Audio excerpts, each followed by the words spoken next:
ആശുപത്രികളിലെ ചികിത്സാ ചിലവ് വർധനവ് നിയന്ത്രിക്കാൻ സർക്കാരുകൾ നിയമം കൊണ്ടുവരണമെന്ന് ആപ്ലിക്കൻസ് ആൻഡ് കൺസ്യൂമേഴ്സ് ഫോറം.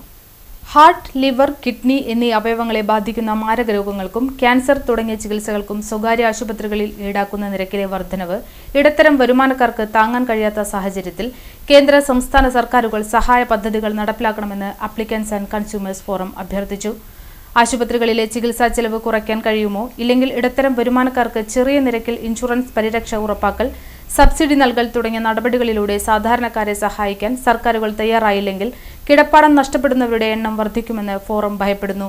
ഒപ്പം മാരക രോഗങ്ങൾ പിടിപെടുന്നവരുടെ എണ്ണം കൂടുന്നതിന്റെ കാരണം കണ്ടെത്തി ബോധവൽക്കരണ പരിപാടികൾ ശക്തിപ്പെടുത്തുവാനും നടപടി വേണം. രോഗബാധിതരായി ചികിത്സ തേടിയെത്തുന്നവർക്ക് ICU, വെന്റിലേറ്റർ തുടങ്ങിയ സംവിധാനങ്ങൾ വേണ്ട എന്ന ലിവിംഗ് വിൽ എഴുതി രജിസ്റ്റർ ചെയ്തവരെ ഒഴിവാക്കുന്ന കാര്യം നിരീക്ഷിക്കുന്നതിനുള്ള സംവിധാനം ശക്തിപ്പെടുത്താനും ലിവിംഗ് വിൽ സംബന്ധിച്ച് പ്രചാരണം വ്യാപകമാക്കുന്നതിനും സർക്കാരുകളും സംഘടനകളും ശ്രമിക്കണം. ലോക ഉപഭോക്തൃ ദിനാചരണത്തോടനുബന്ധിച്ച് ആപ്ലിക്കൻസ് ആൻഡ് കൺസ്യൂമേഴ്സ് ഫോറം സംഘടിപ്പിച്ച യോഗത്തിലാണ് ഈ ആവശ്യം ഉയർന്നത്. യോഗം consumers forum president advocate Abdul Khader Kannezhath ഉദ്ഘാടനം ചെയ്തു. സുരക്ഷിതമായ ഉൽപ്പന്നവും ആത്മവിശ്വാസമുള്ള ഉപഭോക്താവും എന്ന ആശയത്തിലൂന്നിയാണ് ഈ വർഷത്തെ ഉപഭോക്തൃ അവകാശ ദിനാചരണം സംഘടിപ്പിച്ചിട്ടുള്ളത്. നമുക്ക് ലഭിക്കുന്ന ഉൽപ്പന്നങ്ങൾ മായം ചേർക്കാത്ത, ദോഷകരമല്ലാത്തതാണെന്ന് ഉറപ്പുവരുത്തുവാൻ ബന്ധപ്പെട്ട സംവിധാനങ്ങൾ, പ്രവർത്തനങ്ങൾ ശക്തമാക്കണമെന്ന് അബ്ദുൽ ഖാദർ കണ്ണേഴത്ത് അഭിപ്രായപ്പെട്ടു.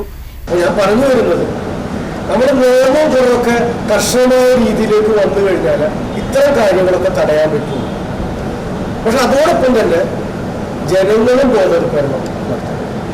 ആപ്ലിക്കൻസ് ആൻഡ് കൺസ്യൂമർ സംഘടന 26 വർഷം മുമ്പ് കൊടുവള്ളൂരിൽ ഉണ്ടായിട്ട് നിരന്തരമായി നമ്മൾ പല സ്ഥലങ്ങളിലും ഇതുമായി ബന്ധപ്പെട്ട് ഉപഭോക്താവിന്റെ അവകാശങ്ങൾ നേടിയെടുക്കുന്ന സംവിധാനത്തെക്കുറിച്ചൊക്കെ നമ്മൾ നിരന്തരം ബോധവൽക്കരണ ക്ലാസ്സുകൾ പല ആളുകളെ കൊണ്ടും, ഞാനടക്കമുള്ള പല ആളുകളെ കൊണ്ടും നമ്മളിവിടെ ക്ലാസ്സുകൾ സംഘടിപ്പിച്ചിട്ടുണ്ട്.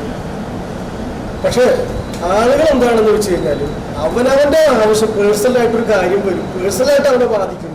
കുറേയൊക്കെ 90% വായിച്ചാൽ കണ്ണടക്കും. ഒരു 100% ആകുമ്പോൾ ഒരു പരാതിയുമായിട്ട് വന്ന് ആ കാര്യത്തെക്കുറിച്ച് മനസ്സിലാക്കും. പക്ഷെ നമ്മളെ നിത്യജീവിതത്തെ നിരന്തരം ബാധിക്കുന്ന നിരവധി പ്രശ്നങ്ങൾ ദിനേന നമ്മൾ ഒരു സാധനങ്ങൾ വാങ്ങിക്കുമ്പോഴോ അല്ലെങ്കിൽ പൈസ കൊടുത്ത് എന്തെങ്കിലും ഉപയോഗിക്കുമ്പോഴോ ഒക്കെ സംഭവിക്കുന്നുണ്ട്. PACD master professor K. Ajitha, Shamsuddin Vathyadath, TM Kunjumoideen, TK Surendran master, Sreedevi Vadakkedath എന്നിവർ സംസാരിച്ചു. CS തിലകൻ സ്വാഗതവും PR ചന്ദ്രൻ നന്ദിയും പറഞ്ഞു.